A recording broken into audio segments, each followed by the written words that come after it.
So the key is, and the power lies in, do you trust yourself? For example, my master teachers, Bobby and Panic, don't vibe with exercise. They were creators in the realm of art and music. And above all, throat chakra on 1,000,000,000,000.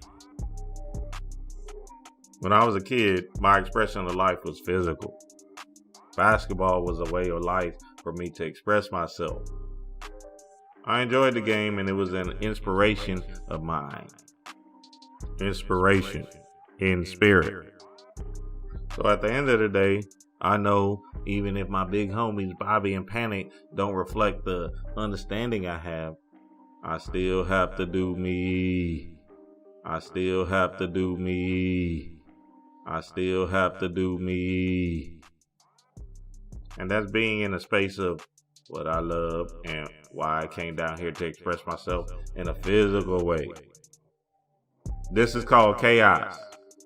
And being a chaos being, you have the potential to do whatever comes into your universe. Heart chakra.